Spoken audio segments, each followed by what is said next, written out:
हरे कृष्णा प्रभु जी। हरे कृष्णा। हरे कृष्णा। हरे कृष्ण माता जी।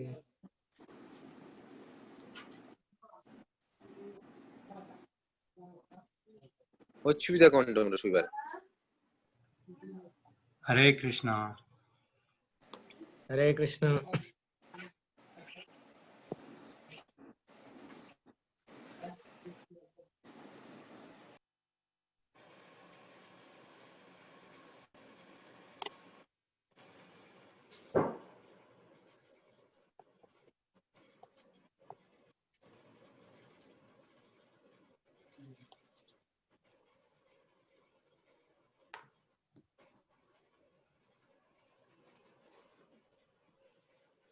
हरे कृष्णा प्रभु जी। हरे कृष्णा प्रभु जी।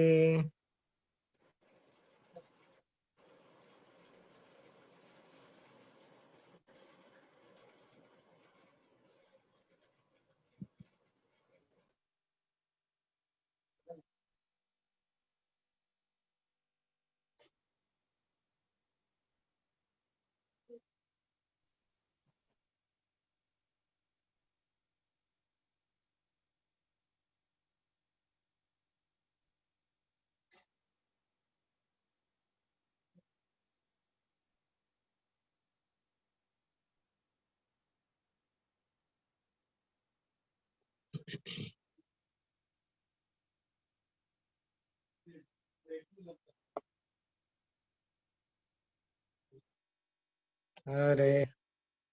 For 2-3 minutes, we'll try to do some bhajan till others join. Okay, so just stay here, or if you want to follow, you can recite after me also. Hare Krishna, Hare Krishna, Krishna Krishna, Hare Hare. Hare Ram, Hare Ram, Ram Ram. ह्याच्यासाठी हे होतं fit इंडियासाठी एक हे होतं हरे कृष्णा हरे कृष्णा आणि बरेच होते कृष्णा कृष्णा हरे त्याची link 1 तास सव्वा तास हरे राम हरे राम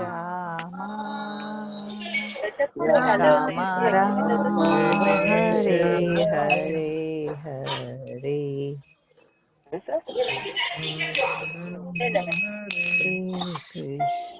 इकडे ते ह्याची दुकान आहेत घड्याळाची Hare Krishna, Hare Krishna, Krishna Krishna, Hare Hare. Hare Ram, Hare Ram. Hindi की लिपि आप डाउनलोड कर लो, हिंदी में कर सकते हो। हरे कृष्णा हरे कृष्णा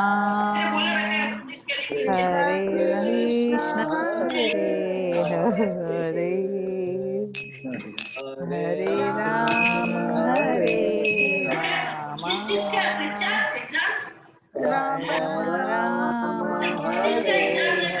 हरे। Hare Krishna, Hare Krishna, Krishna Krishna, Hare Hare.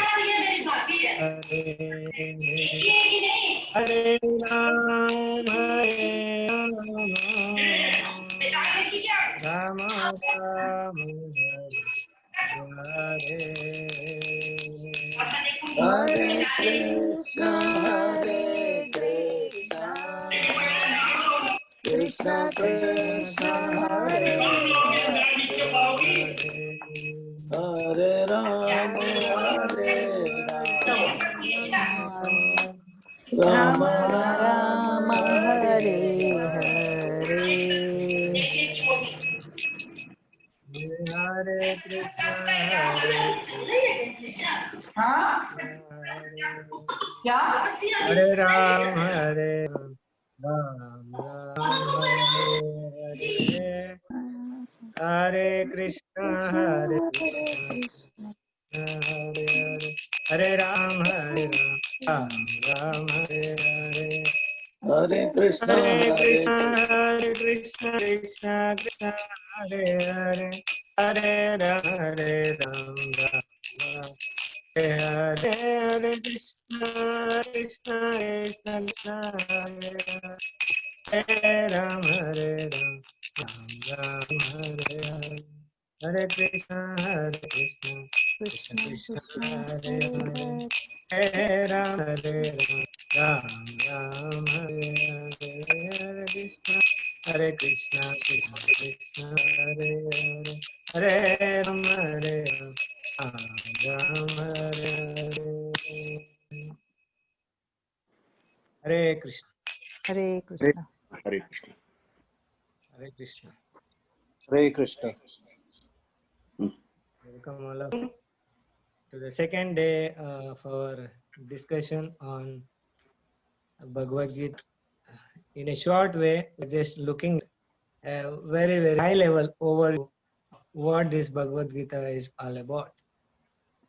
So, in that context, yesterday we discussed what is Bhagavad Gita is, what does it apply, or what does it mean to our life, to us. So, in that context, we discussed that are all seeking out for happiness. Of course, we maybe get happiness, but it's for some time, but we are not satisfied with that little bit of happiness. We want eternal happiness. We want to be happy always. And in that context, we discussed there are some problems in our life, four real problems of birth, death, old age, and disease. And also there are different kleshas, that adhyatmika, the problems caused because of our body and mind, and then the problems caused because of other living entities, and then the problems caused because the earthquake or natural calamities. So now we need to classify whenever there is some problem coming, we are troubled. So we need to, oh, this is adhyatmika klesha caused because of my mind and body. Someone else is causing problem. Oh, this is adhyatmika klesha. So we need to classify. We need to know that.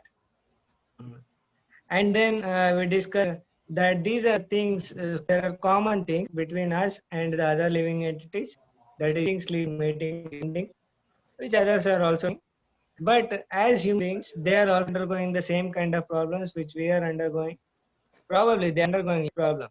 At least for other living entities, no mental anxiety. They don't undergo depression. A human being undergoes. So, what is our question? What is our prerogative? Why are we given this high facility? We are giving some better facility, right?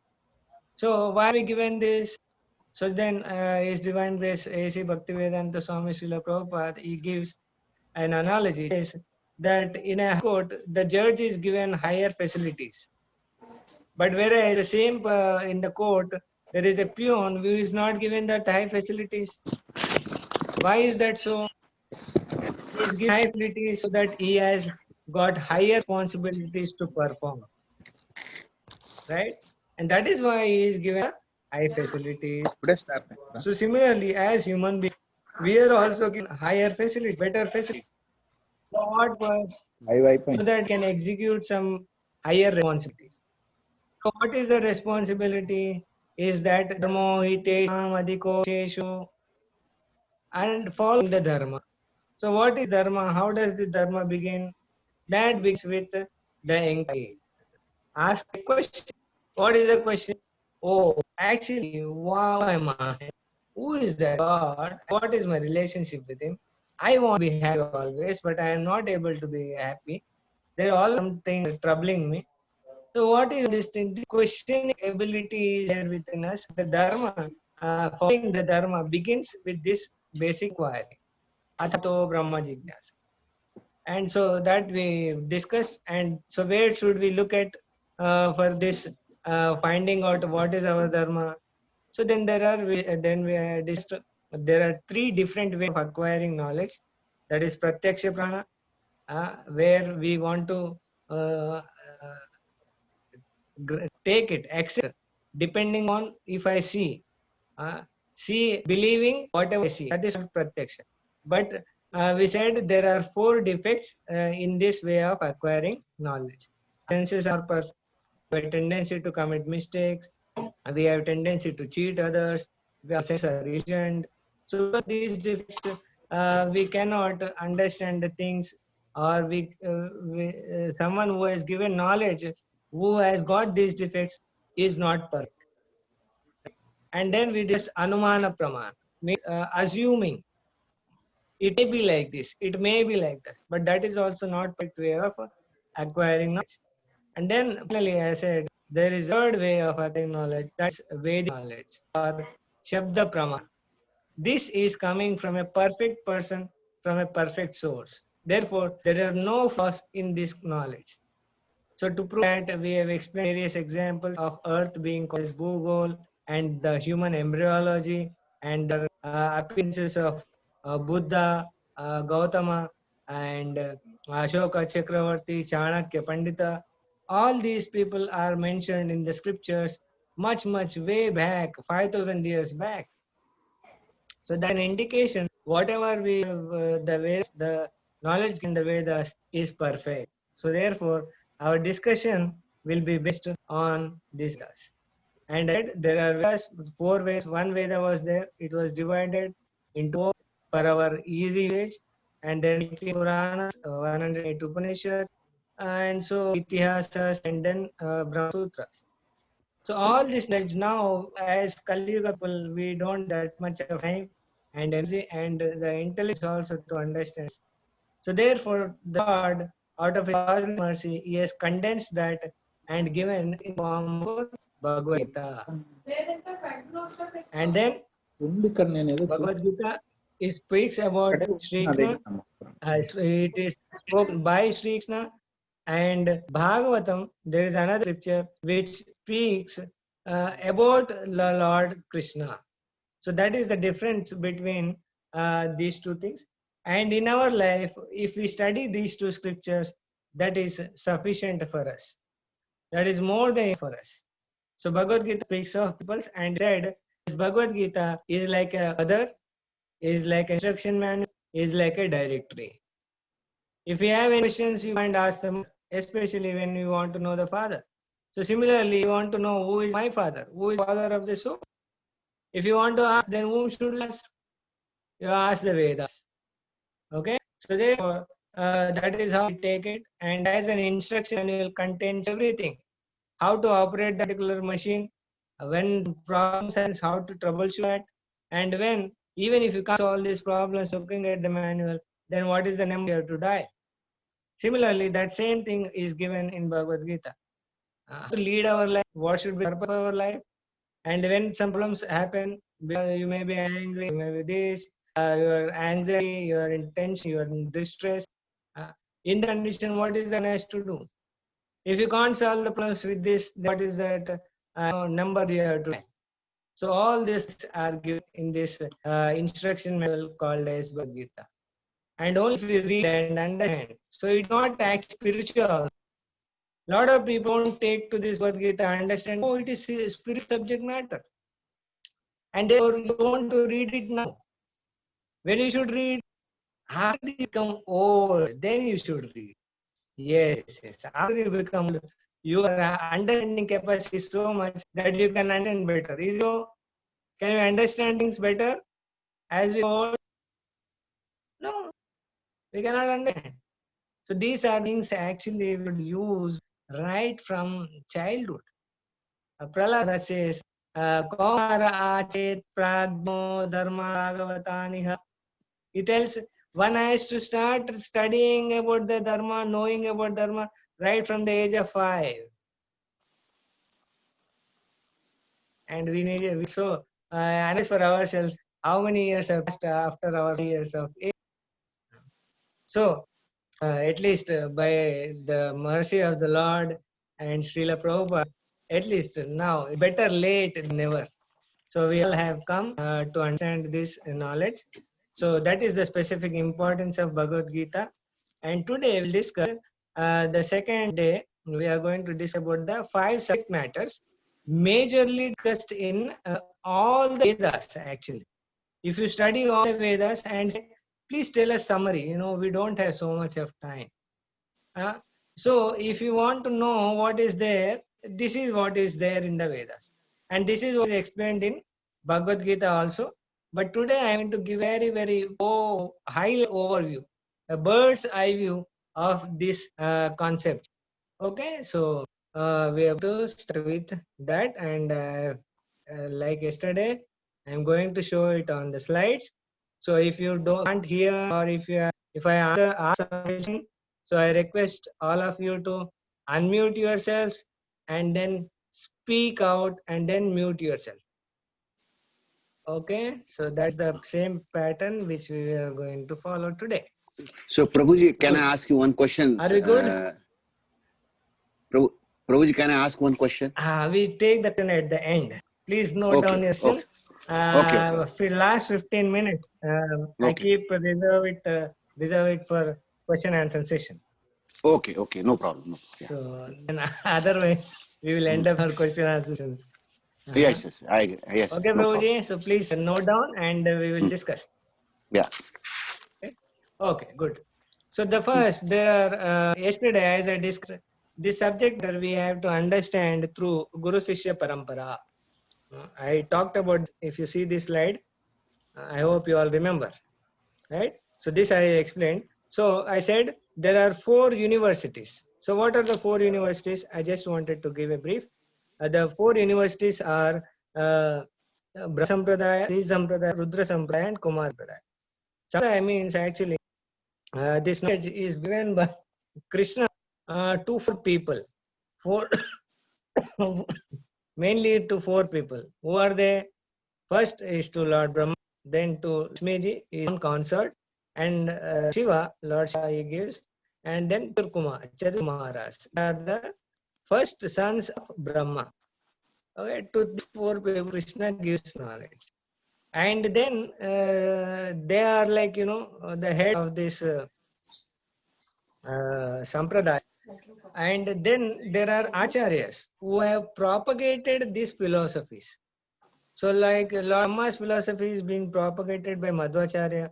Lakshmiji's philosophy, this is followed in South India in all the temples of Tirupati, or like Tirupati and Srirangam. There this sampradaya is followed. And then Vishnu Swami is Arya for Lord Shiva, Rudra Sampradaya, and Nimbar is Acharya for Kumara Sampradaya. So a person, until unless he gets admission, he studies the Vedic scripture under these universities, they will not be able to understand true import of the Vedas. They will not be able to understand the Lord as He is. Otherwise, what happens if we do follow these pradayas, if we are not under these sampradayas, we will tend to misunderstand the Lord. And therefore, the purpose of the Vedas will be missed. And the purpose of our lives will also be missed. So, if we now the parents are so careful to give, when they take admission for the kids, they are very choosy. They will see how is the college, how is the school, how the teacher is teaching properly or not. So, if we are so careful when we take admission for our children, then should it not we apply that the same principle when we start taking or accepting the path of spirituality also? Normally, this thought doesn't come when it comes to spirituality. We only think, oh, it is belief. No, it is belief along with logic.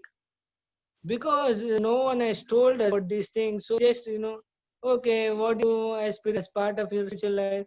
Oh, we wake up in the morning and, put diya and then 2 incense and then some flower garland, and we fold our hands and pray to the God. That's all. Is that what is spiritual? If I ask, then people say, oh no, this is what I learned from our parents.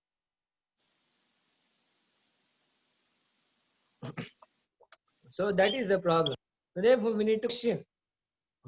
And that is why after every discussion hours, we have question and answer session. So if you have any questions, please feel free to ask questions. Don't think, oh, this may not be proper question, nothing like that, because we are not been accustomed to this. In classrooms, the teacher asks, but in a spiritual satsang or at least spiritual programs, we never heard of the Vakta, the speaker, asking for questions. That is the glory of Srila Prabhupada, who started with this pattern. Okay, so please take advantage of this and try to understand it. Convince your intellect by using logic, and then be convinced. If you're not convinced, then don't follow.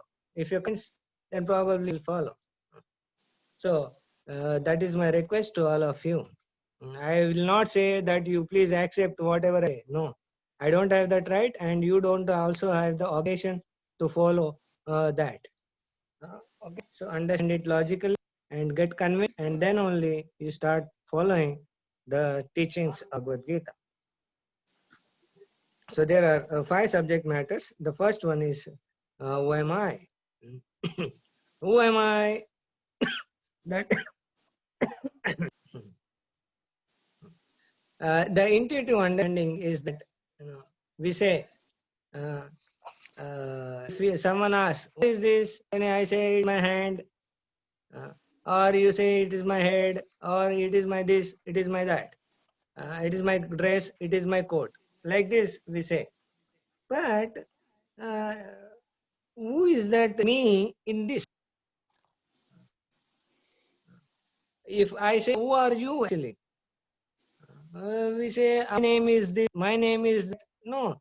Yes, your name is that. But who is that you in that your name? So who that refers to? And when someone passes away, we say he passed away. What has passed away? His body lying there, everything is there, his head is there, legs are there, everything is there. But what is gone away? He passed away, we say. So something has gone away. So what is that which has gone away from the body?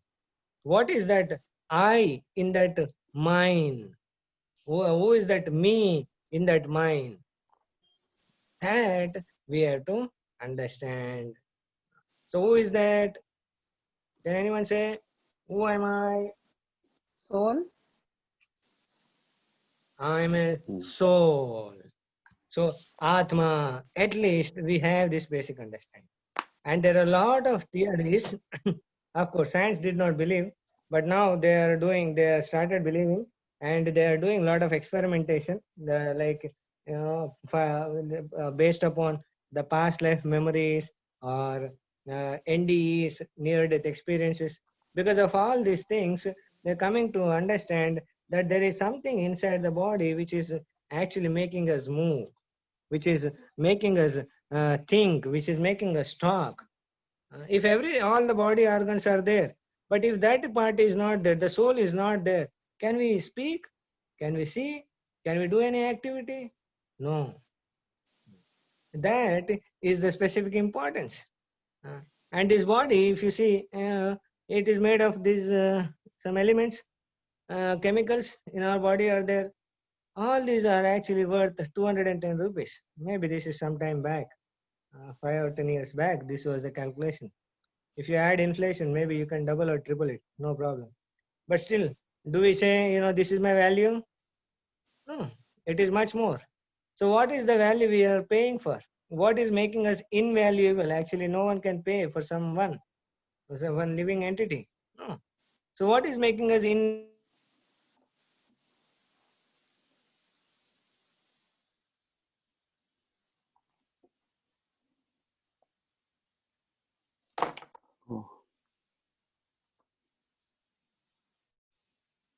bodies? Okay. One We is lost. body. Prabhuji, we are losing you.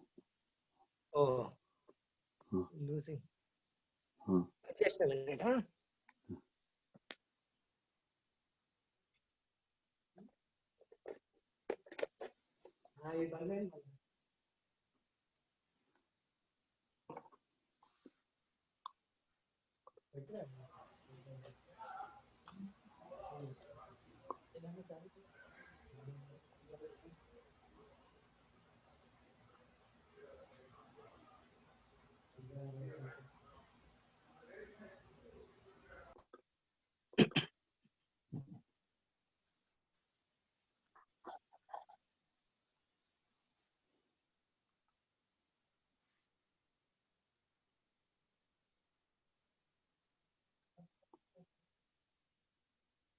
Charges, huh? Now it's okay. Okay. Hare Krishna, Hare Krishna.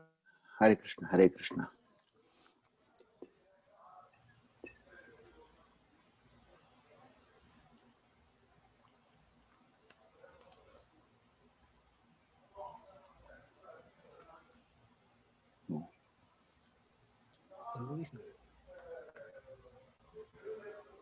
Okay. Hare Krishna, can you hear me now?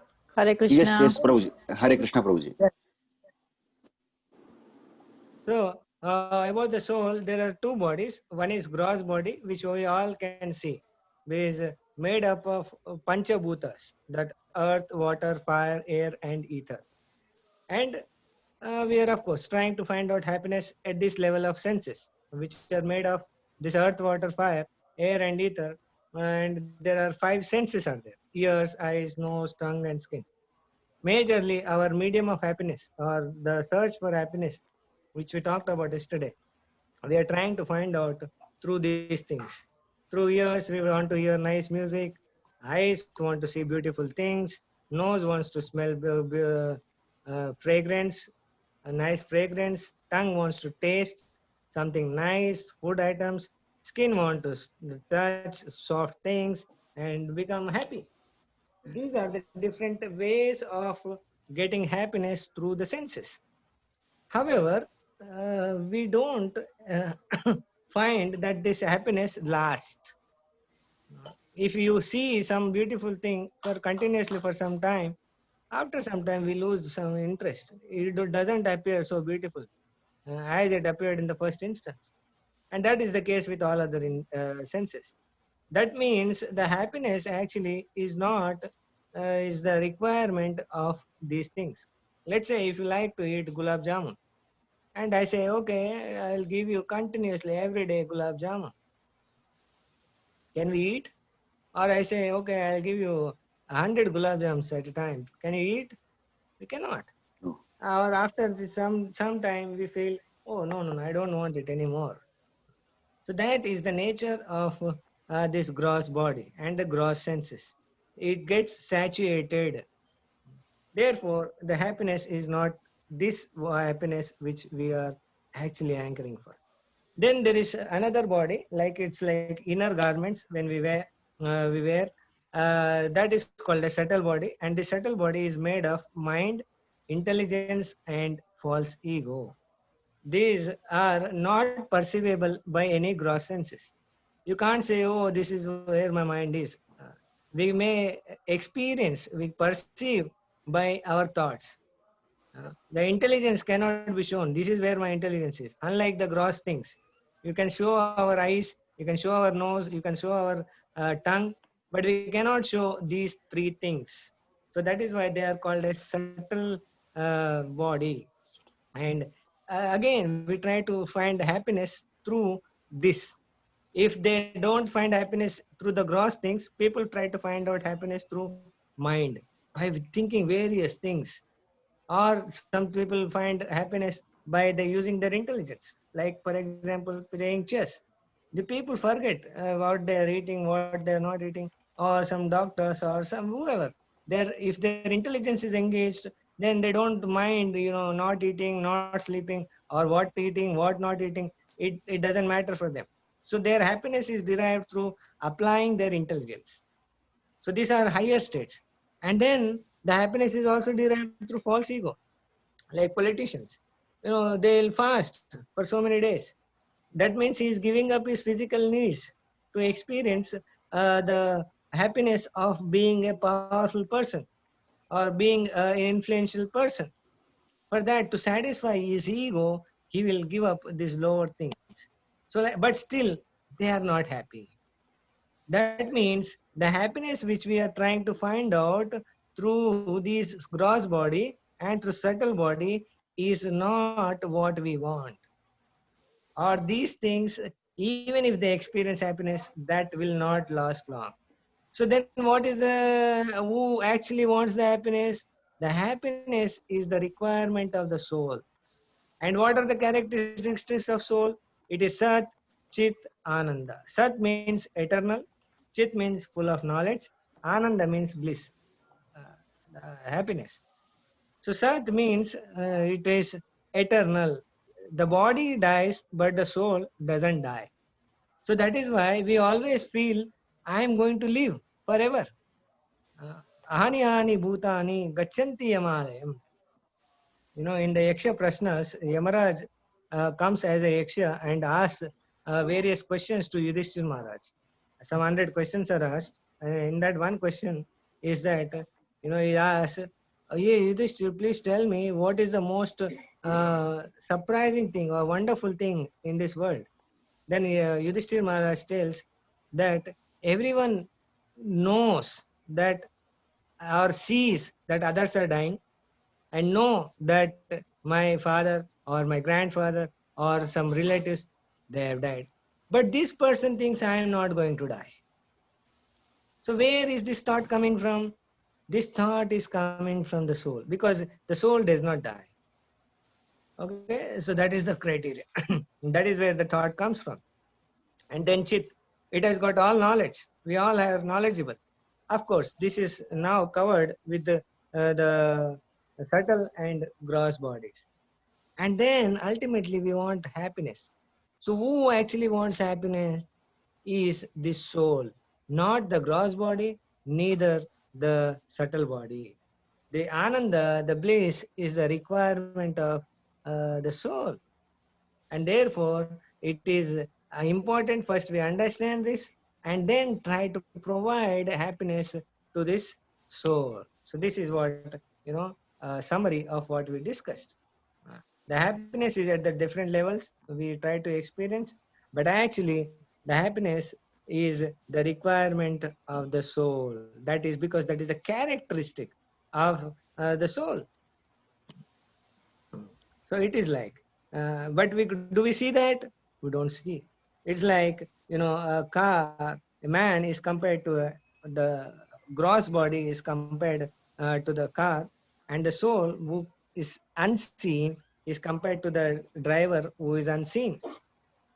So all we are doing in this life so far is that we all are trying to take care of the car very nicely, but not the driver, neglecting the driver. So, and only by taking care of the car, will the driver be satisfied? No. Is the food for the car is same as the food for the driver? No. No, They no. are different. Similarly, the food for soul and food for body are different. The requirements are different. The position are different. So therefore, we need to understand. A small child says, "Oh, my father, the car is going," or he says, "The aeroplane is flying in the air."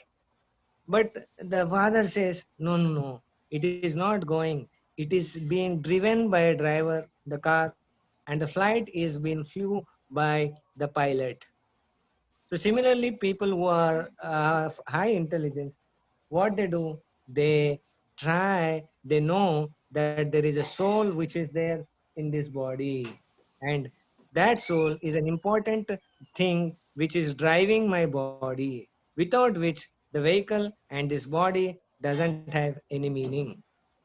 So therefore, it is apt, it is our duty to satisfy the soul or feed the soul. How you are going to feed? I am going to explain later. So that is all about the soul. At least we know. Now, I am not just this body. I am a soul, and the soul is being covered by two bodies. That is called as subtle body, and another body over and above the subtle body is the gross body. And the happiness is not the requirement of neither subtle body nor gross body. It is the requirement of the soul. Okay, so that is the summary of about myself. And then going ahead, if you say, okay, I'm Aman, you won't just stop at that. You say, is Aman Srinivas Vemula, something like that. It tells his father's name also, right? It tells his surname also. Similarly, if I say you are not the body, I am the soul, then who is it belongs to? When you say Ashit Mehta, he belongs to the family of Mehtas. This is his father. So like that, if I say this is Atma, if I am the soul, then who is his father? That God. is what is going to we are going to define about that person. Okay, should I show the video? Give me a minute.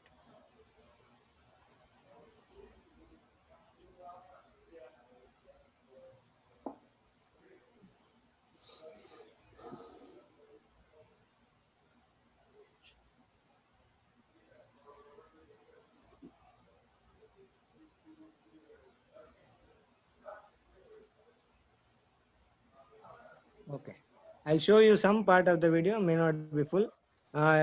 Please tell me whether you are able to hear this.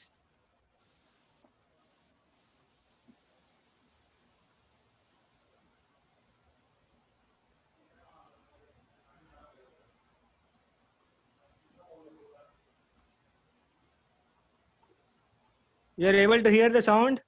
No. No audio, Prabhuji. No. No audio. No. Zero? Okay, okay.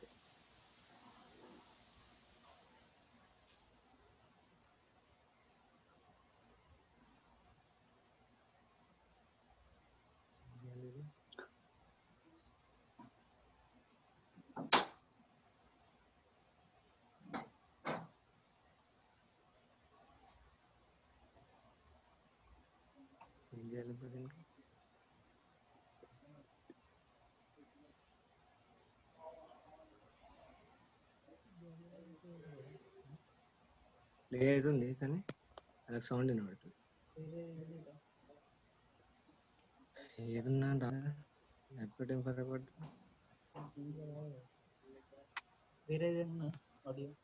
వచ్చింది కదా ఇంకోటి ఉన్నది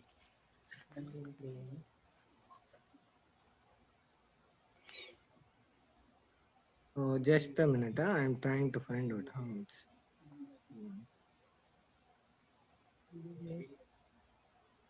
that also. Actually last time unla atla unde unable to play.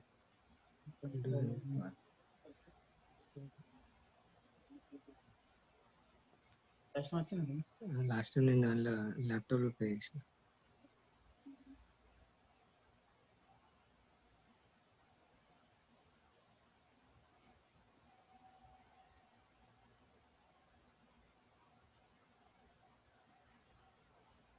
now are you able to hear? No, Prabhuji. No, no. I think let's play for 1 minute.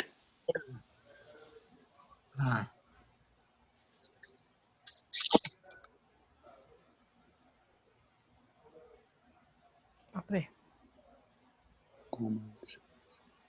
No.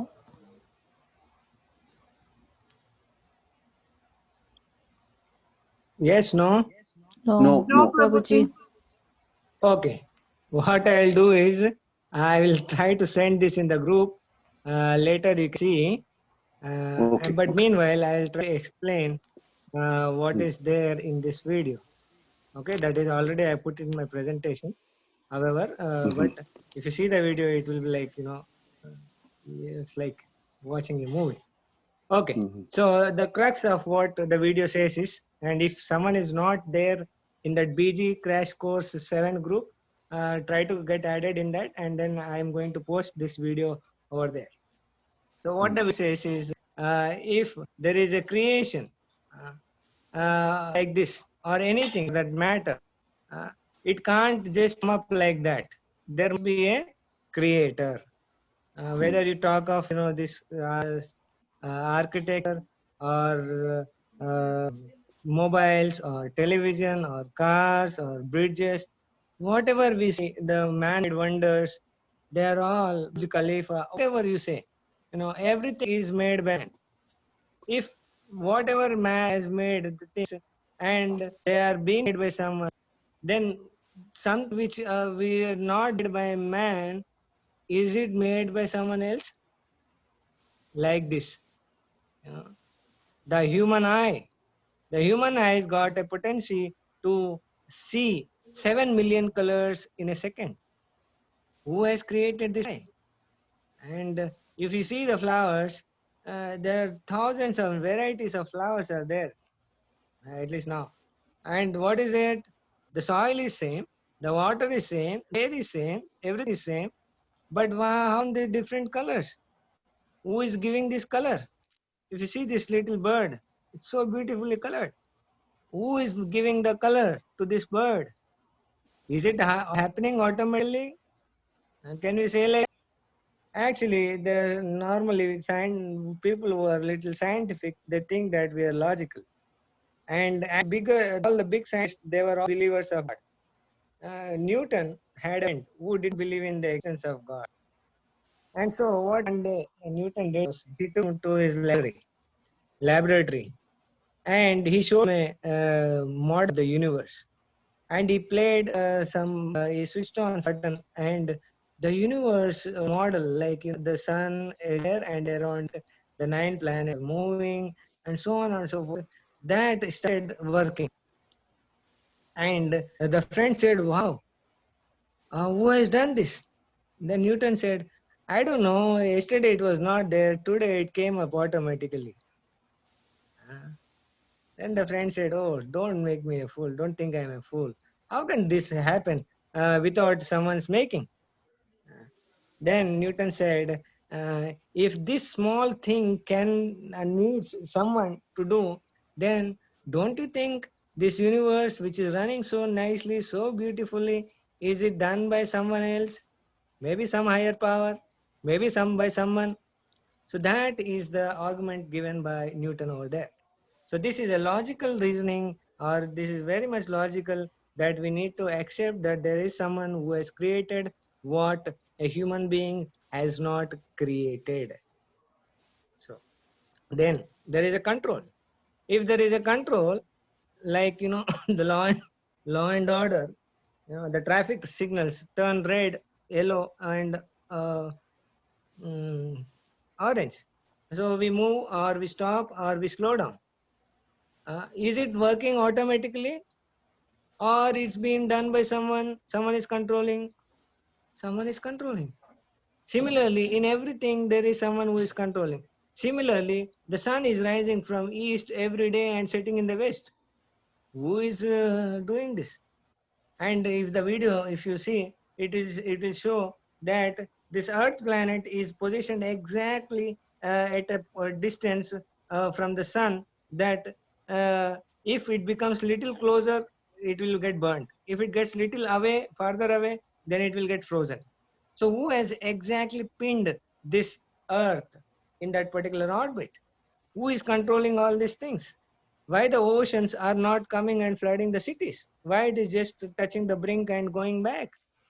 So if we understand this nature, then certainly we will understand that there is some controller.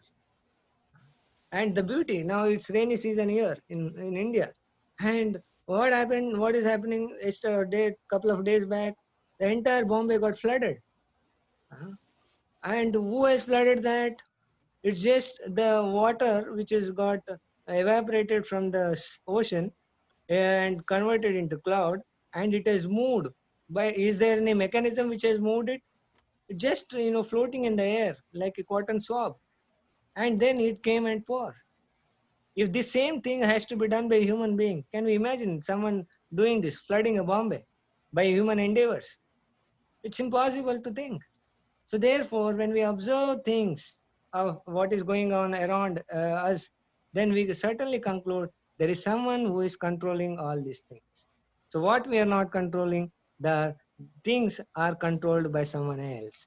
So therefore, the definition of the Supreme Lord is the source of everything. Uh, with him comes everything. Supreme controller, he is the controller and is the supreme. Therefore, because he has created and he has the ability to control, so he naturally becomes the proprietor. And therefore, he naturally becomes the enjoyer also. If he is the proprietor, naturally he has to enjoy. No other person will enjoy that. That belongs to some other. So therefore, this entire the definition or the activities of Supreme Lord are four. He is the source of everything. He is supreme controller. I am talking about supreme. Now there is no one beyond this person. That is called as Lord, and is the supreme proprietor and supreme enjoyer. So this is one way of looking at it.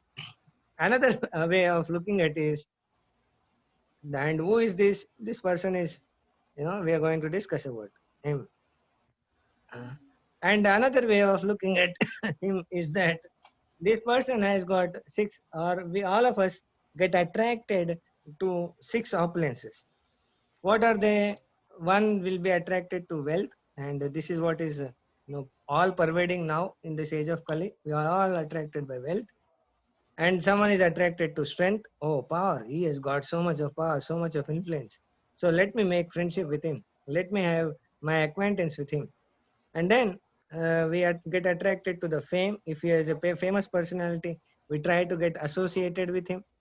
And then we get attracted to the beauty of the people or the places. Then we get attracted to someone who is knowledgeable. Oh, he is highly knowledgeable. Let me go and ask him. So we get attracted to like that person. And then we get attracted to person who is having renunciation, who gives up. Even though the facilities are there, he says, I don't want to this. He gives it up. And we get attached to this kind of personality. Okay, so this our attractions are generally or mainly classified among these six. There is nothing beyond these six opulences. But do we find any person who has got all these six opulences? No. Anyone has any idea who has got these six opulences? You met someone who has got all these opulences in one person? No. No. No? No. Good. He may be a rich person, but he may not be beautiful, or he may not be renounced. He may not be having power, strong. He may not have strength, or he may have beauty but may not have wealth. So something will be lacking in this person. But there is a person who I am going to tell that person is there. And who is he? Aishwaryasya samagrasya viryasya yashashashriya jnana vairagyayoschaiva shannam bhagaitinganam. So these six opulences: Aishwarya, Virya, Yasha, Shriya, Jnana, Vairagya. These are the six opulences. Aishwarya means wealth, Virya means strength, Yasha means fame, Shriya means beauty, Jnana means knowledge, Vairagya means renunciation. And it says Samagrasya. All these opulences are there in that person fully. Samagrasya means all the things. All the wealth belongs to him. All the beauty belongs to him. All the fame belongs to him. All the knowledge belongs to him. This person, Shannam, all the six qualities are there in that person. This is called as Bhagavan. Like if someone says someone has got lot of wealth, Dhana, we call him as Dhanavan. Who has got Bala, we will call him as Balavan. Who has got Kirti, we call him as Kirtivan. Kirtiman. Or Jnanavan, like that. Similarly, who has got all these six opulences, he is called as Bhagavan. Van means the possessor. Bhaga means who has got these six opulences is called as Bhagavan. Are we clear on this? Yes. Okay. So this is the definition of Bhagavan. If someone says, oh, I am Bhagavan, so what is the test you are going to do? Do we accept him like that? Oh, please come and, accept our offerings? No, we are going to test whether these things are there. Okay, and I now defined, this Bhagavan has got these 6 opulences and earlier the 4 activities which he is performing. But what is the name of this person who has got all these qualities, opulences? Anyone knows? Krishna. Why? I already, because I am a Krishna devotee, so therefore, is this Krishna?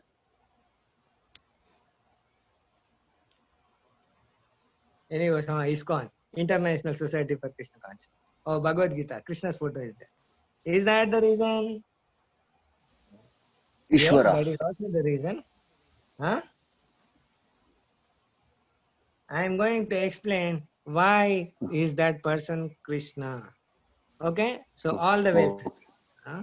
So all the wealth belongs to this person called as Krishna. Why? For example, I can give many examples, but I will not give, only I'll give 2 examples. When Krishna performed pastimes on this planet Earth 5,000 years ago, he married 16,108 wives. And then where did he put all of them? In Dwarka. And how did he put them? Did he put the small one room? No. He gave palatial bungalows for each and every wife. All those pillars and everything were made of gold and embedded with various jewels and diamonds. This was how their houses were built, and they had very beautiful parks and no congestion. 16,108 wives, and with those wives he had got 10 children each.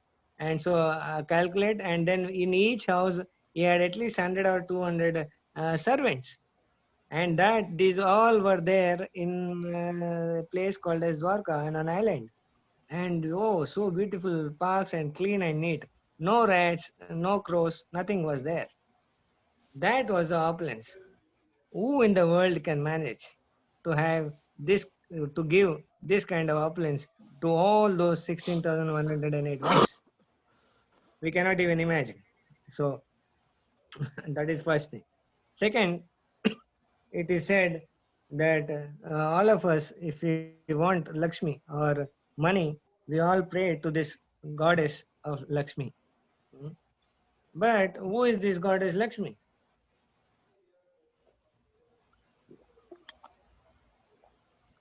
Brahmaji says, defines, Chintamani प्रकरसद्मशुकल्पवृक्षः लक्षावृतेषु सुरभिरविपालयन्तं Lakshmi सहस्रशतसम्भ्रमसेव्यमानं गोविन्दमादिपुरुषं तमहं भजामि. So this Krishna, this Narayana is served by Lakshmi Sahasra Sata Sambrama Sevyamanam. Oh, Sata Sambrama. Lakshmi Sahasra Sata means thousands and hundreds. Means lakhs of Lakshmis are serving in his house. And we think, oh, if one Lakshmi's Kataksha happens to us, then I become a rich man. But that rich lady, if we are expecting some money from her, and we will become rich.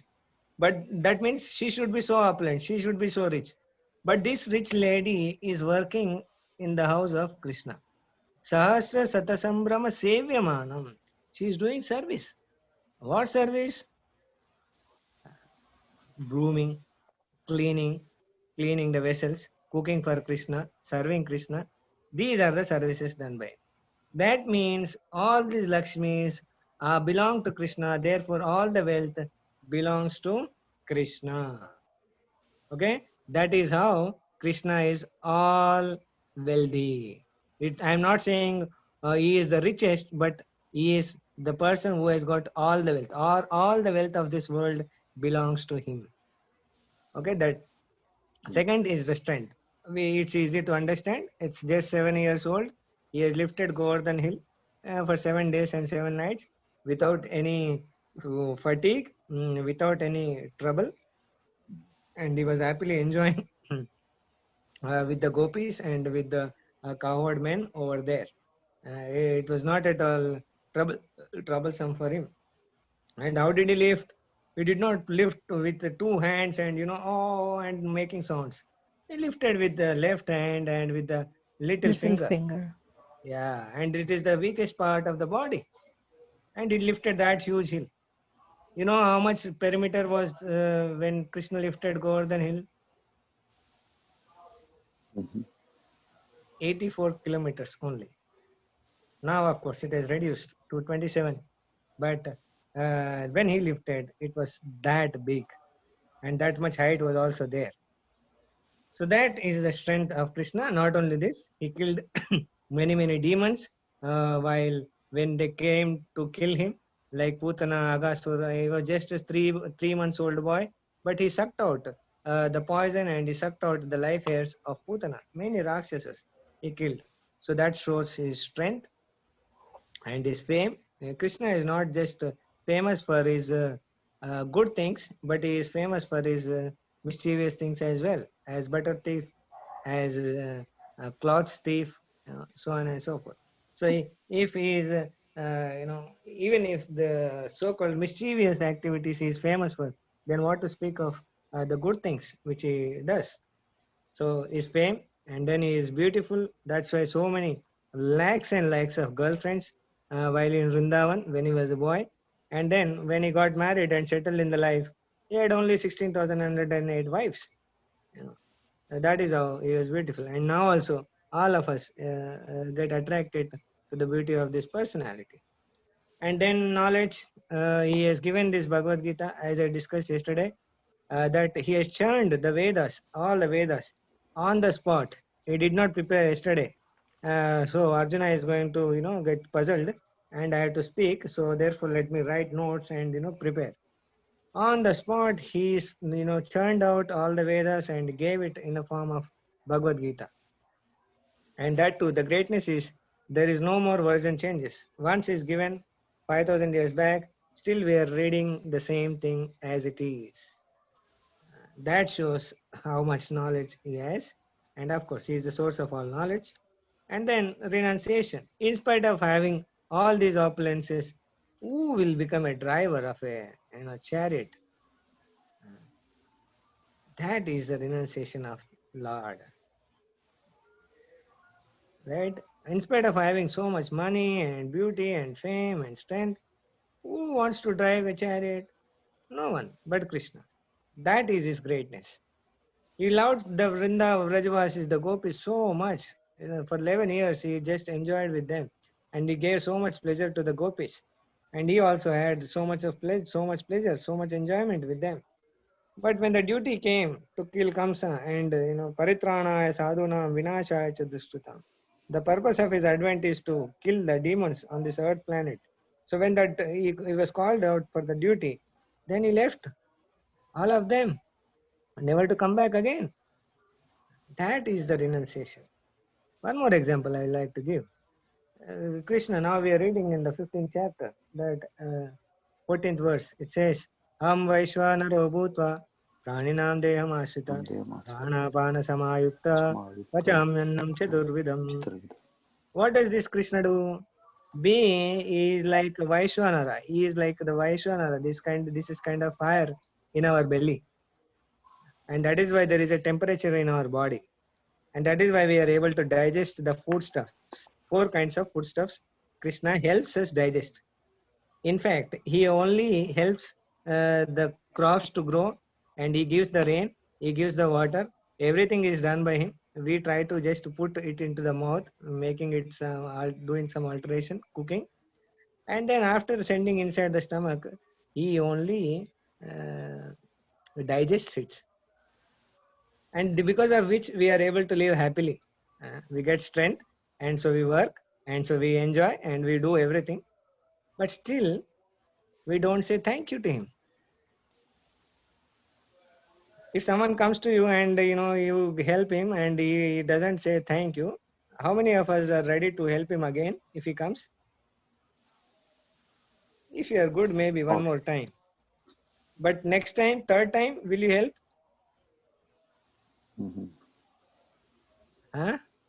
No. Can we do we do the help which is required by him? Mm-hmm. If you are good, maybe one more time. But next time, third time, will you help? If you are good, maybe one more time. But next time, third time, will you help? Huh? No. Can do we do the help which is required by him? No. No. We say, boss, no, I don't have time. But this Krishna is doing this activity, providing us with water, air, and digesting the food, giving us the crops, which no industry can produce. He is giving us, and we are utilizing it happily. But still, we don't say thank you. We are not grateful to him. But he did not supply the supply, did not stop the supply of these things. Did he? No. Mm. No. Mm.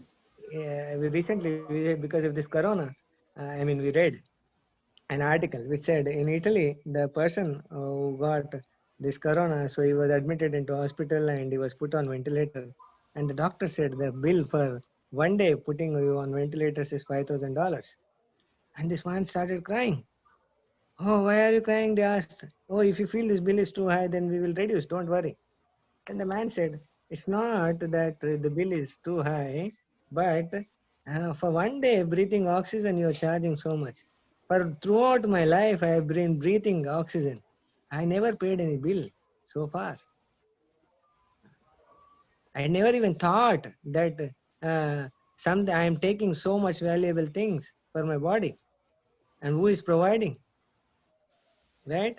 And we are not grateful at all. We don't even know. Then where is the question of being grateful? So therefore, but still, the greatness of the Lord is that He is still providing. He continues to provide. That is His renunciation. So therefore, this person is called as Bhagavan. He is the possessor of 6 opulences. Okay, so this is Ishvara. Ishvara means who has got the 4 activities: the supreme controller, supreme source of everything, supreme proprietor, and supreme enjoyer. Along with that, he has got these 6 opulences, and therefore we call him as Bhagavan, and that Bhagavan's name is called as Krishna. Hence proved. Okay, going further. Yes. We say, oh, can we see him? Yes, we may not be able to see because we can't even see our soul only. How can we see? But we can understand through logic. We can't see the current. But how can we see that, or how can we know that there is current? When the fan is moving, we know that there is current, right? Although we may not be able to see. Similarly, Krishna explains the same thing in Bhagavad Gita. Mata parataram nanyat kinchidasti dhananjaya mai sarvamidam protam tutre manigana aiva. There is no superior truth to me, Arjuna. Everything rests upon me. So the pictures which I showed, this creation, the universe, the earth rotating around sun, and then sun rising in the east and setting in the west, all these things are done by the Lord, but is not to be seen. But how can we understand? He is giving the example himself. Sutre manigana iva. Like this pearl necklace is there, but how are they are attached to each other? They are attached to each other through a thread. There is a thread which is passing through, and the person who is intelligent, he knows, oh, they are connected to each other. There is a thread which is going in between the through the pearls. Similarly, this universe is running so beautifully, so nicely, because there is a sutra, there is this person called as Bhagavan who is making these things possible. So we can understand the uh, seen by unseen, understand the unseen by the seen. Unseen is proven by the seen. So that is how we understand. And there is a nice story of the cobbler and Brahmana. I'll tell you in brief, because whatever we are now going to discuss, it at least initially it needs with this logic behind in our heads, in our mind. We need to start these things with little bit of faith, because even if you go to a barber, we have faith that is not going to cut our throat.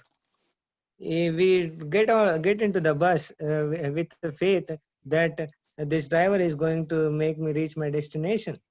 Similarly, this Bhagavad Gita, now the subject matter what we are going to discuss, we need to at least start our journey with the faith. So in that context, this story is there. A cobbler and Brahmana. Narada Muni, as you know, he has the ability to wander anywhere and everywhere, including Vaikuntha Lokas. So once he goes to a temple and there he sees a Brahmana who is doing the worship of the Lord nicely, and he knows all the Vedas. And he meets Narada meets him, and Narada says, he asks, "Oh, where are you going, Naraji?" Then he says, "I am going to Vaikuntha to see Lord Narayan." Then the Brahman says, "Oh, you are going to... So please, I have a question. Please ask the Lord." Okay, what is the question? Then the Brahmana says, "Please ask the Lord when I am going to go to his loka, or when I am going to have his darshan." Narada says, "Okay," and leaves.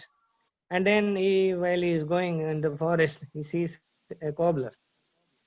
And he also offers him obeisances, and he asks, "Where are you going?" He says, "I am going to Vaikuntha, see Narayana."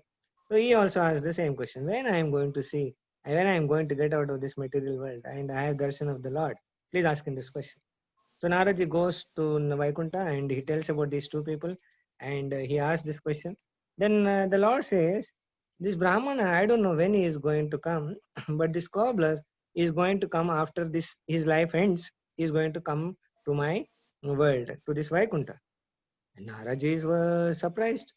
How come this Brahmana who is worshipping you, who read Vedas, you don't know about him, but you know about this cobbler? Then the Lord, the beauty is that he doesn't give direct answers. So he says, "Okay, I will tell you something. You tell the same thing to them. You yourself will understand. And when you go down and when you meet them, they will ask what I am doing. You tell them that the Lord is, what I am doing. I am passing an elephant through the eye of the needle.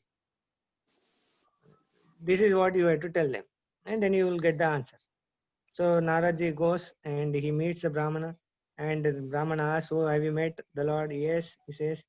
"And then what is the Lord doing? How is he doing?" He asks. "Oh, Lord is doing fine." "What is he doing?" "Oh, he is passing an elephant through the eye of the needle." "What, Naraji? What are you kidding? Are you kidding with me? How is it possible to, pass this elephant through the eye of the needle? Impossible."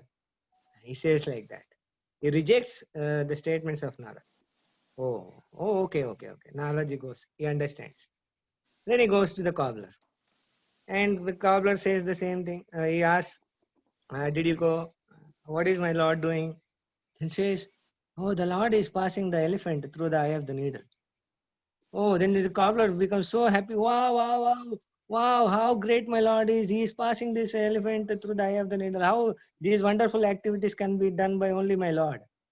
Naraji says, "How can you accept this statement? How is it possible?" Then the cobbler says, "See, I am sitting under this banyan tree from so much time, so many years. And this banyan tree, there are a lot of fruits which fall on the ground every day." And he says, he takes that banyan fruit and he says, "In this small fruit lies this entire gigantic banyan tree. If the Lord can place this entire so big tree in this small seed, can he not pass the elephant through the eye of the needle?" So that is faith along with logic. Okay? And that is what we are going to learn. We are not going to believe things blindly, but it will be logical. That's how we are going to accept, and that's how we are going to practice going further. And that is how that is why I requested, start these things with faith and apply logic over here.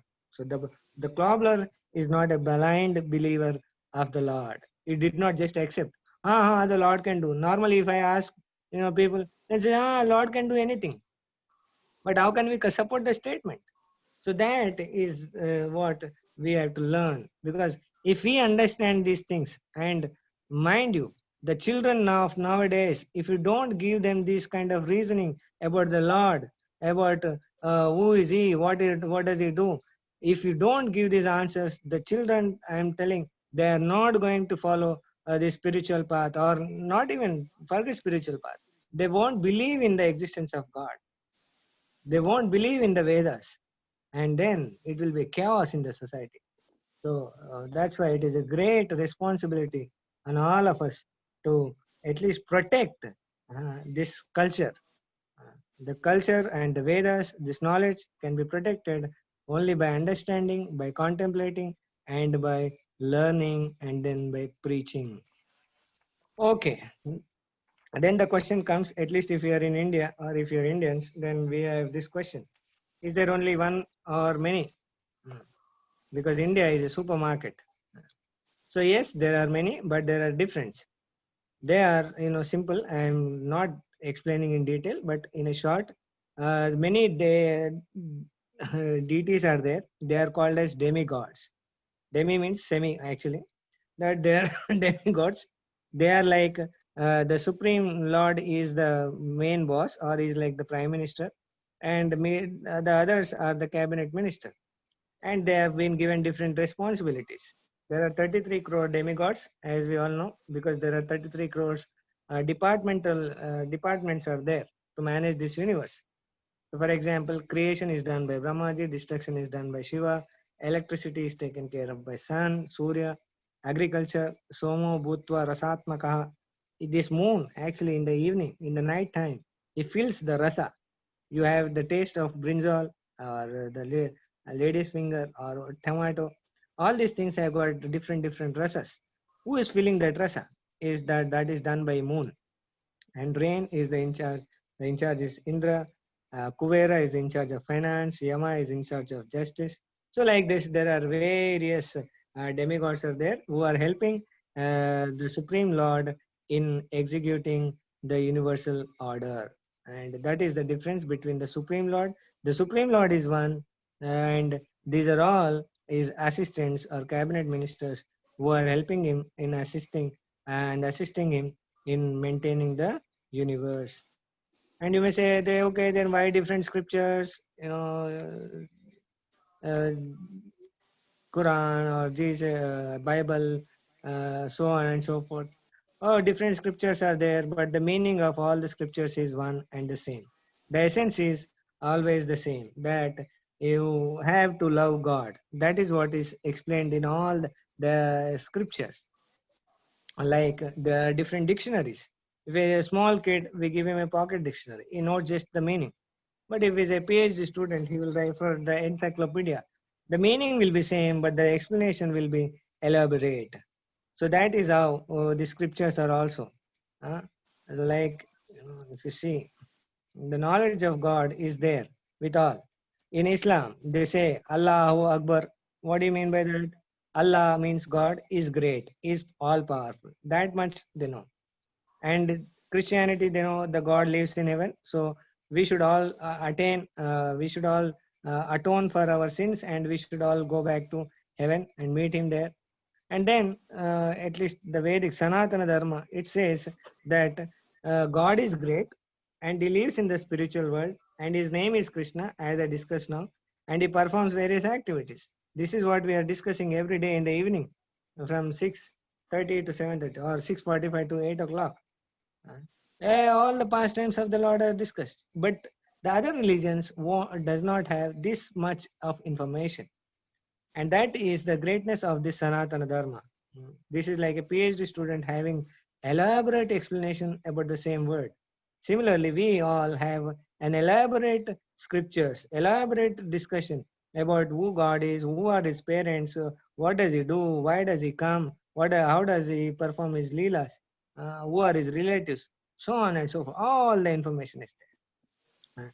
That is the greatness of the Sanatana Dharma, and the essence of the Sanatana Dharma is given in the Bhagavad Gita. And how old are these different religions? Islam is 1300 years old, Christianity is 2000 years old, and that's why we say we calculating our calendar is based upon this, that is 2020 years. Buddhism is 2500 years old.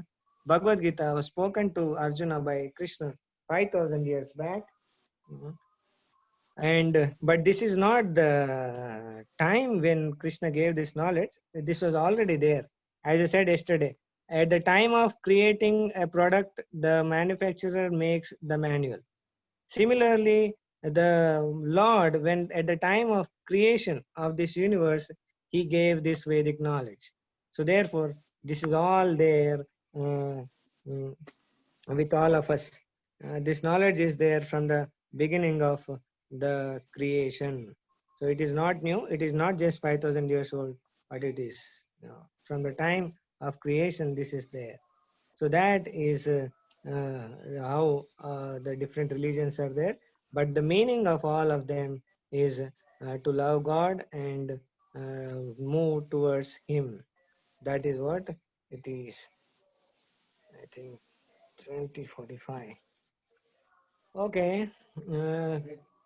Can I discuss 10 minutes more, and can we extend? Because I don't know whether I'll be able to finish. Mhm. Can I take 10 more minutes for explaining this one more concept? Or Yes, Prabhuji. Yes, Okay, Yes, yes. Prabhuji. Prabhuji. Yes, Yes, Prabhuji. Prabhuji. Yes, Prabhuji. Yes, Yes, Prabhuji. Prabhuji. okay, thank you. So we discussed two subject matters out of 5, that is Ishvara and Jiva, that our soul and Bhagavan. And then what is this Prakriti, the nature, what we are seeing. Okay, I am going to discuss it in brief. Yesterday I showed this picture that there are different kinds of living entities on this planet Earth. And if the Atma, the soul is there in each and every living entity, in each and every body. Okay, if all these bodies belong to Krishna, then the question comes, why is that they are having different bodies? Why some soul has taken the body of a fish? Why some soul has taken the body of tree? Why some soul has taken the body of insect, bird, so on and so forth? This question may come. So for that, Bhagavad Gita explains, there are, of course, I said, 84 lakh species are there. Different kinds of bodies are there on this planet Earth. How is this is done? The reason for so many bodies is there are, like an example is given of 3 colors, red, green, blue. They are called as primary colors. And with these 3 colors, we can make millions of colors by the combination of these 3 colors, right? Similarly, this Prakriti is made of 3 gunas. They are called as Sattva guna, Rajo guna, and Tamo guna. So like that red, green, blue, like this Sattva, Rajo guna, Rajo and Tamo, with the mixture of these 3, those 84 lakh species are there. Like, the fishes, they are considered to be the lowest in their consciousness, Tamo guna. And the trees next, then the insects, then the birds, and that's how the species, as it's moving towards human being, the sattva increases. They move from tamo to rajo to sattva. But even in the human beings also, there are 4 lakhs of human beings. How is it so?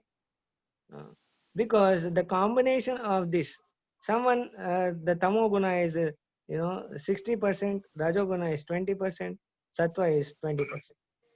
Mostly is lazy person, and then even more lazy will be like 80% tamo. No thinking about anything. He just wants to eat and sleep and drink and do all those things. And some are people who are rajoguna is more, where they always want to work and run and do this and do that. They're never stable. They're always in anxiety. They become angry. They shout. They yell. That is the characteristic of rajo. And sattva, the people are in knowledge. They are peaceful. They are happy with the condition, whatever they are in. So like this, if it is major, sattva is 80%, rajo is 10, tamo is 10, then this will be the kind of people. So that is how these 4 lakhs of different people are there. But these 3 modes, they are called as modes of material nature. I am introducing a new term. They are called as gunas in Hindi or in Sanskrit, but in English we say it as modes of material nature. So these 3 modes are the cause of bondage for the soul. If we see some prisoner, if he is done too much of crime, he is bound with chains, and there we can see the chain. But in this material world, we all, whoever is living, everyone, no exceptions, All are bound by those chains, but it is unseen. However, we can understand by that our nature and behavior. You may say, now I'll explain. So the conditioned soul is being conditioned, acts according to the mode of nature it comes in contact with. We seek happiness on the material platform according to our conditioning. If we are in Sattva Guna, we become happy by reading something, by worshipping the Lord. So he is conditioned by that. If he is in Rajoguna, then he gets happiness by just working and by always running behind, fulfilling his desires. If he is in Tamoguna, his happiness is by getting intoxicated, by eating all abominable things. That is how his happiness will be there. So the soul is forced to take birth again and again in this material world because of this bondage. Okay, and what are the characteristics of the people in these three gunas, as I explained? So Sattva Guna people are in knowledge, and they are free from sins because they know what is good, what is not good, what is right, what is wrong. So they don't indulge in any sinful activities, and they're conditioned. They are also bound, but how they are bound? By happiness.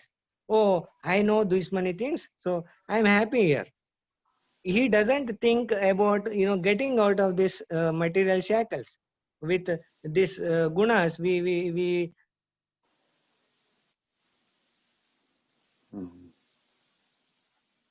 he does not think about that. And then a person in Rajoguna, he has got unlimited desires. He initially says, oh, if I get this much, I'll become happy. 50,000 salary, I'll be happy. 1 lakh, then 2 lakhs, then 1 crore, 2 crores. Still he will not become happy. His desires are unlimited, and he will work only when he sees that there is some result. There is something which he is going to get. What is in it for me? If there is something, then only I'll work. Otherwise, I am not going to work. And then attraction between man and woman, that will be there. And Tamoguna is characterized by madness. He doesn't know what to do, what not to do. He is lazy, especially towards the spiritual activities. He doesn't know about himself. He doesn't know about the scripture. He doesn't know what is the purpose of life. This is the laziness, Tamoguna, and characterized by sleep and intoxication. So these are the major, characteristics. Now, if you see someone who is always having unlimited desires, you may say, "Arey, why is he running so much?" It is not his problem because he is bound. He is born with this kind of guna. He is bound to act like that. He is always, he's a person always calculating. हाँ मुझे इतना फायदा मिलेगा. If I get so much of profit, then only I'll work. Even to his relatives he will do. Even to his family he will do like that. Then why is he doing? If you understand, if you don't know this, and if you try to find out what is the reason for it, we will never be able to come. The only reason for that is this person is in Rajoguna, always running behind his desires. Okay, and similarly, when you see a person who is in Sattva-guna, he is always peaceful and happy with whatever he has.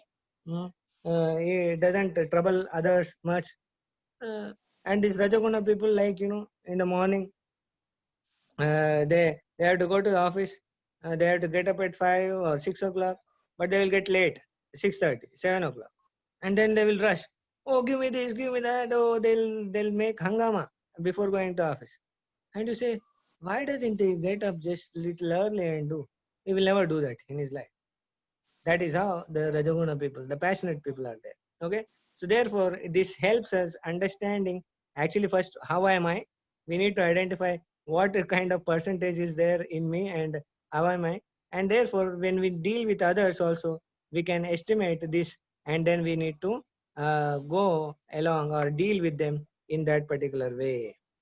So these hints are given in Bhagavad Gita. Elaborately, Krishna explains in 15, 16, 17 chapters, 16 chapters, so on. All living beings, not just human, all living beings in the material world are conditioned by the three modes. And what do they eat? You can understand by their eating habits. Sattva-guna people eat fresh fruits, salads, and nice vegetables. And so Rajoguna people eat strongly spiced food, too hot, too cold.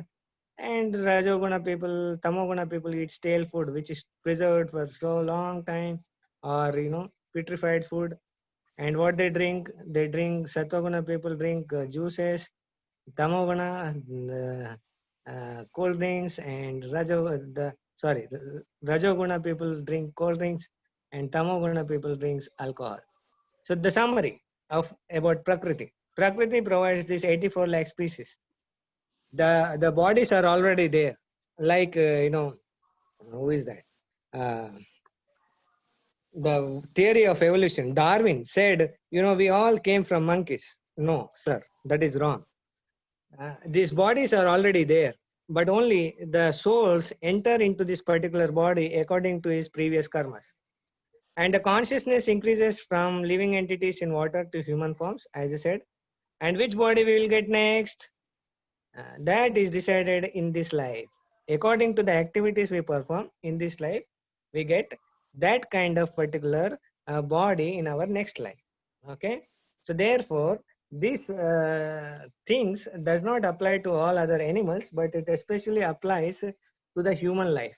So therefore, human being has an option to become sattvic, and he can go to different planets, to higher planets, or to higher living forms, or he can go to lower living forms also.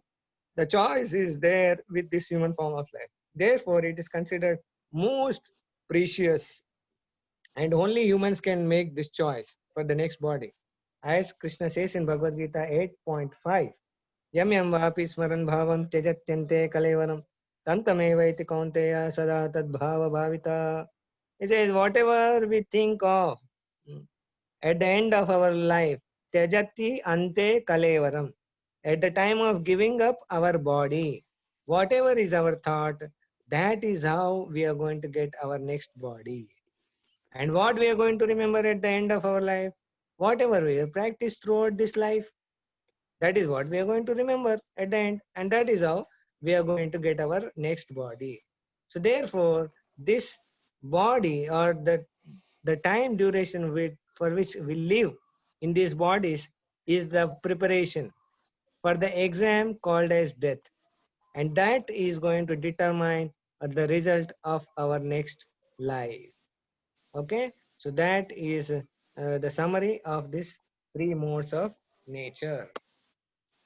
Okay, so these three things we have discussed so far. If you have any questions on these things, please ask. Prabhuji, I want to ask one question. Yes. Yesterday, when you were talking about these 84 lakh species, humans are 4 lakh. I want to know what is the meaning of that. So humans are 4 lakhs. It means these 4 lakhs steps are there, levels of what? Of our consciousness. Now majority of this 4 lakhs, more than 60-70% people doesn't know anything about religion. Like, yeah, now I am staying in this Goshala, and there are around these people, there are Adivasis are there, who are forest dwellers. They don't know much about culture or Vedas. They don't know. And they live what? Just like, next to animals. They eat and, sleep, drink. That is what they do. And then there are other people who are more conscious. They know what is culture, what are Vedas, and they try to follow. They at least know. And then there are other people who follow. And then there are other people who know what is the purpose of the Vedas. The purpose of the Vedas is to know Krishna, to understand Krishna. Okay? And they understand him. And by understanding, some people understand and be like that. So like this, there are different steps. And some people understanding, and then they go further and do what is required to establish that relationship. And they move towards Krishna. Actually, this not only 4, that 84 lakhs which are there, they are 84 steps, 84 lakh steps, or increase in consciousness, and the top being, going back to Krishna. That is the consciousness. So these are all different consciousness which will help us, and our we got this human form of life is an indication we have already crossed these 3 lakhs of species, and now this human form also now you see, many people don't know even these scriptures, no knowledge, right? How many of us or how many people know at least the culture also, basic human culture also? So like that, many people will go, and then some people know, some people will know more, some people will know Krishna. So this is scale on one side that knowledge about the scripture to the full knowledge about scripture and knowledge about Krishna. That is what the 4 lakhs human beings are there.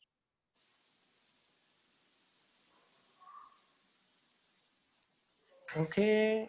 Yeah. Thank you. Prabhuji, can I ask, you said there are human, you can make a choice for our body for the next birth. But they say that there are, bodiless spirits also one can get if you, if you don't do certain karmas, So what is that, our scriptures say about like bodiless, like spirits, for example? Yeah, the spirits are when someone commits suicide. Huh. Because naturally he was supposed to die, say, after 10 years, but he comes suicide because of whatever reason maybe.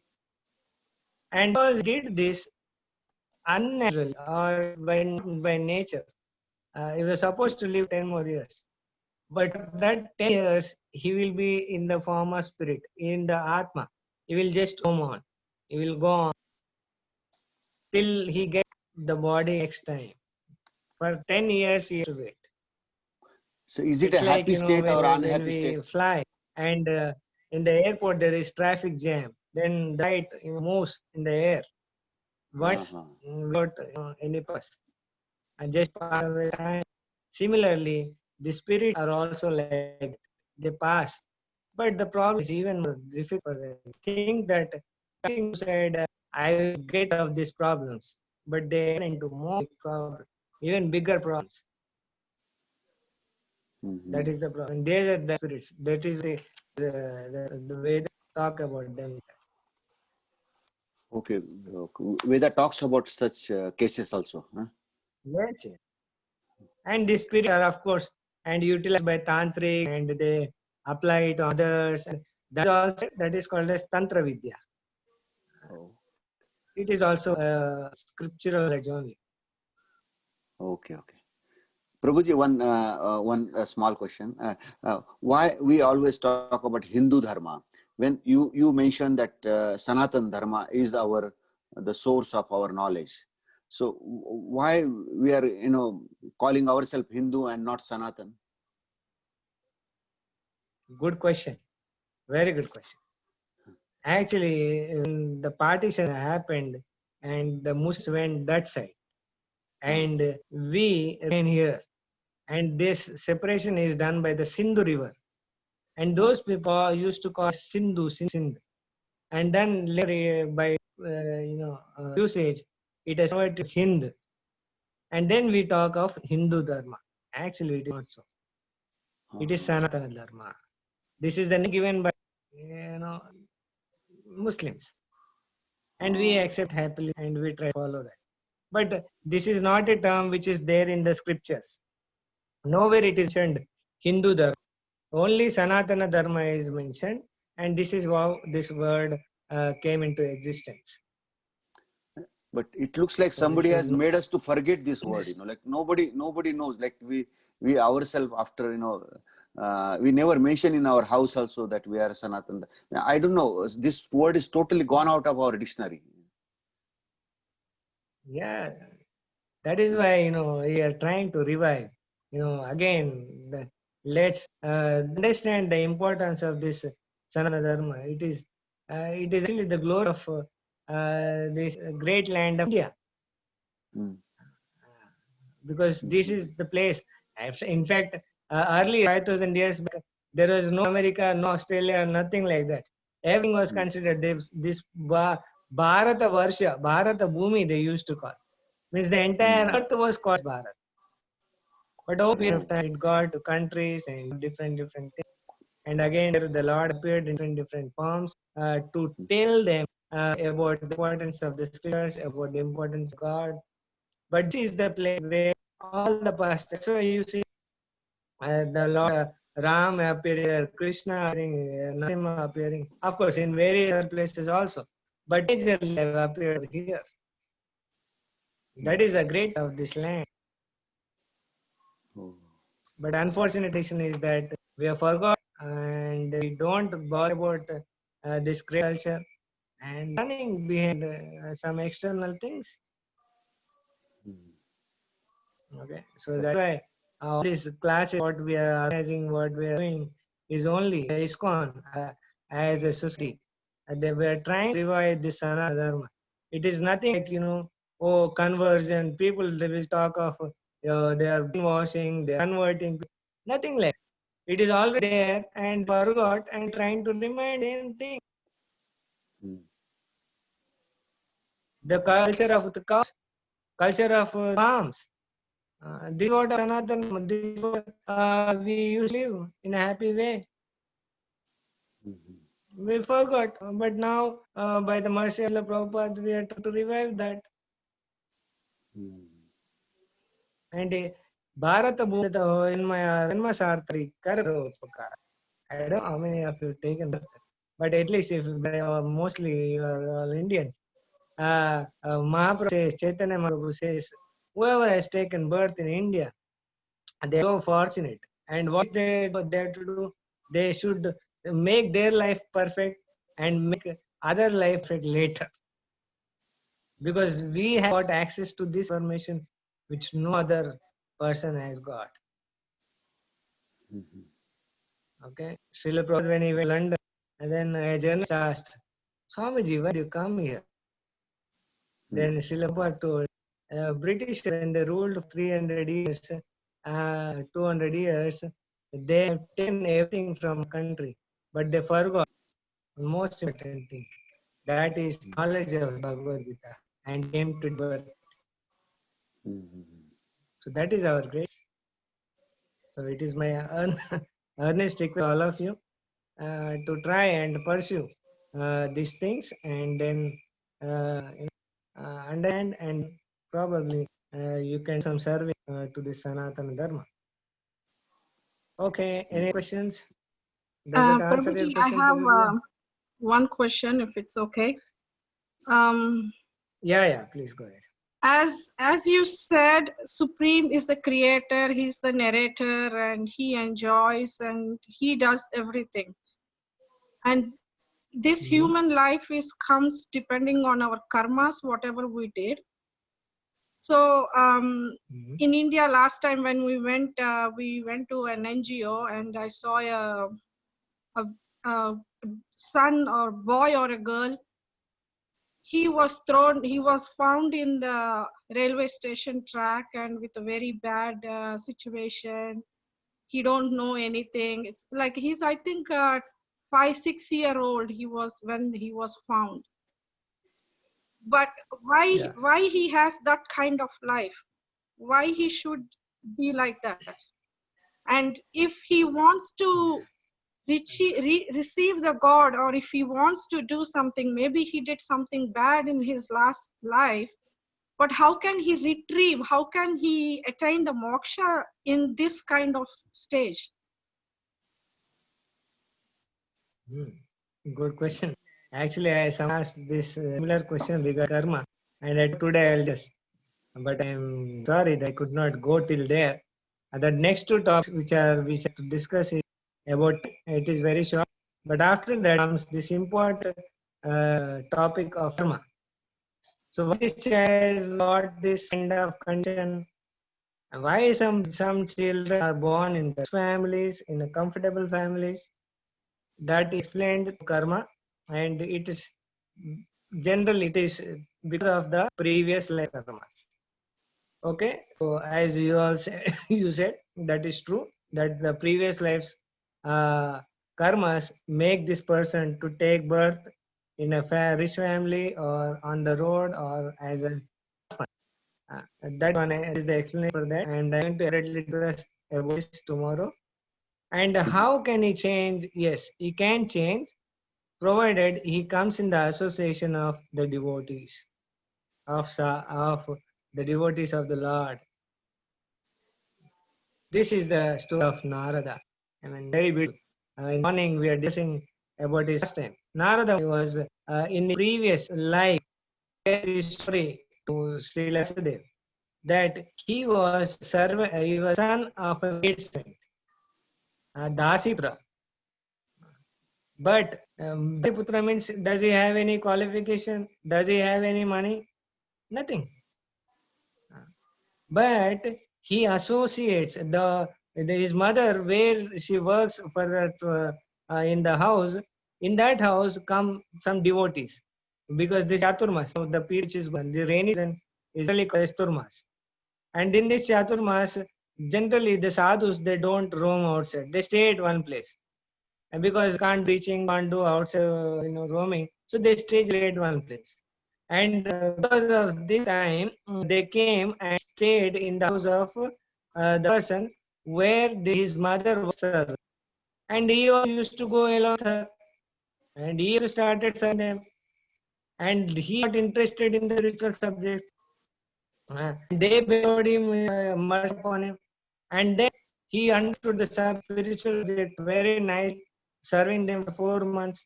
And what happened after that? Oh, the next life, in that life, just it's a glance of God.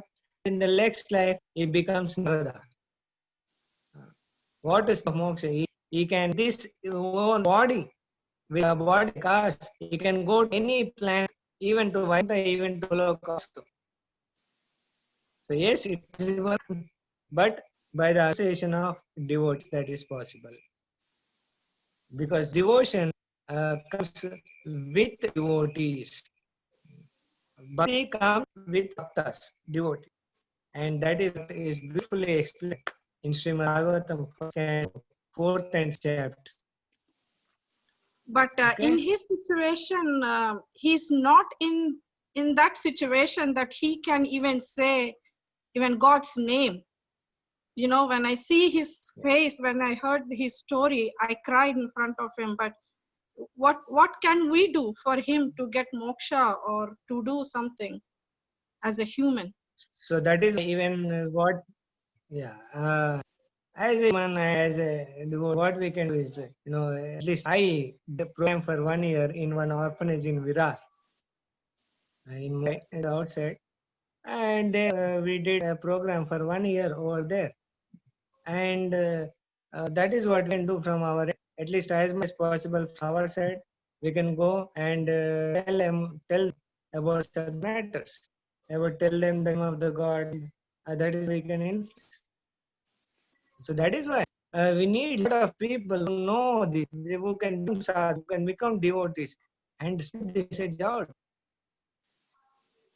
So That's for what we him, do. even if he listens to the devotee story, even I don't know if he can hear or he can understand. His brain is also, I think it's dead. So even if we say in front of him something devotional or something regarding the God, does he will be able to at least receive a little bit? Yes, even what to Oh. speak of listening. If we film the Prasad Krishna, that is also will do great thing. At least he will eat, right? If he doesn't understand, if he doesn't do anything, he will eat and drink. But what we will do, For we now will he's offer it to only the Lord having and give only it to him. solids, no food, no foods, like only liquid kind of foods he can able to eat. Oh, means in health is also not. Probably we can try to give him some, make him hear something spiritual, and by that, if we may think that he may not be able to hear, but his soul is hearing, and that purifies him. Yeah. Over a period of time, that will. Yeah. Okay. Yes, Thank you, yes, Prabhuji. that will happen. Thank you. Okay. Is there any scope for one question, Prabhuji? Okay, if anyone is getting late, you can Okay, log out and tomorrow I can you can ask join tomorrow. tomorrow. And Yes. if others are having question, you want to hear, and stay logged in. Yes, Prabhu. Actually, I want to. Gita and Bhagavatam. These are the two real sources of knowledge for a devotee. Gita is a small grantha, so we can at least go through it within a shortest time. But Bhagavatam is a very big grantha, big.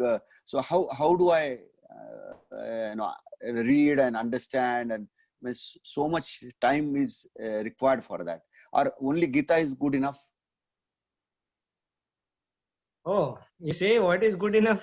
Then even entire Gita, even one word of Bhagavad Gita, if we can understand and implement in our lives, that will make our life successful. That is the greatness of the scriptures. But only that we need to have so much of faith and so much of dedication to implement that thing. So the difference between Gita and Bhagavatam. It comes over a period of time. Gita, I told, it is spoken by Krishna to Arjuna, and it talks about philosophy. It talks about the forms. It talks about the Siddhanta. And the same Siddhanta, the philosophy is explained, or we can see practically demonstrated by the devotees of the Lord.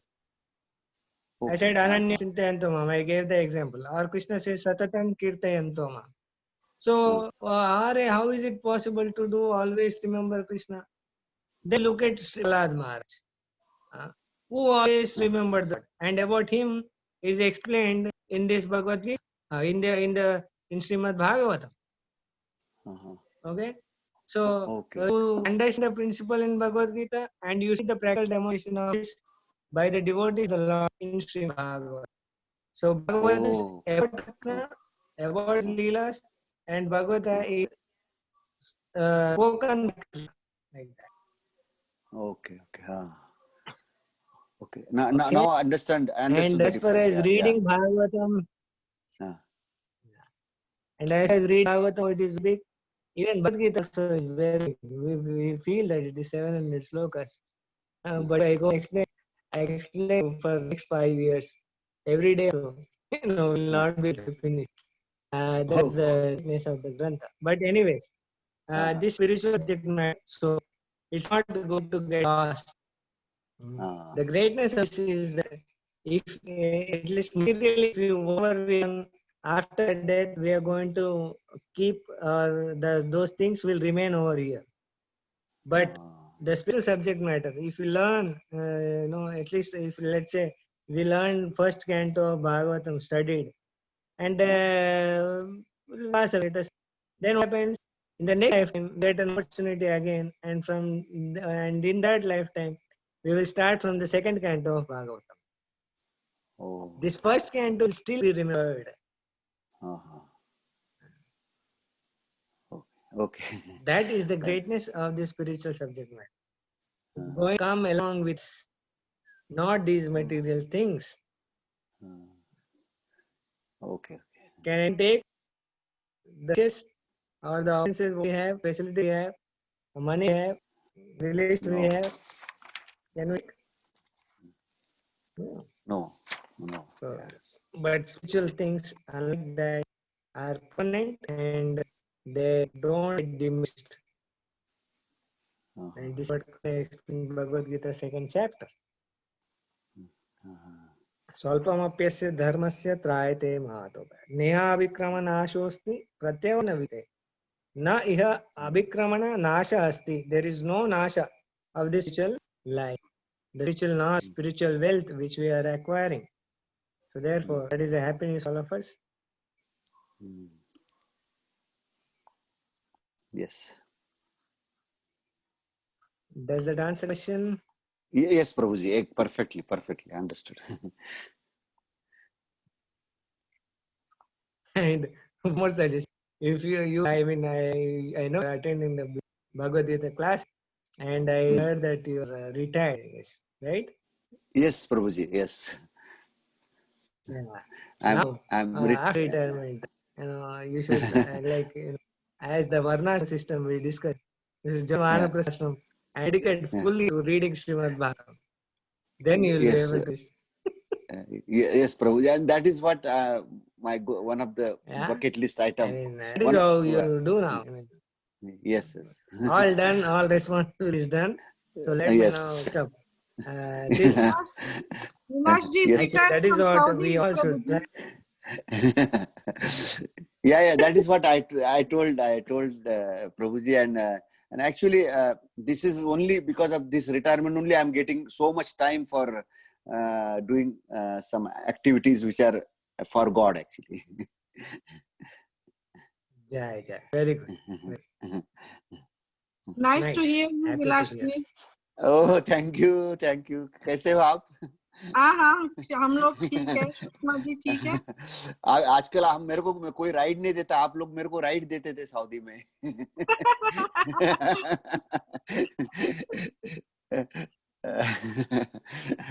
Thank you बहुत अच्छा लगा आप लोगों को मिलके. और we are so grateful to Prabhuji that we are really he's churning us upside down actually, whatever our philosophies are. So we are really, it's God's grace that we are just churning out the scripture.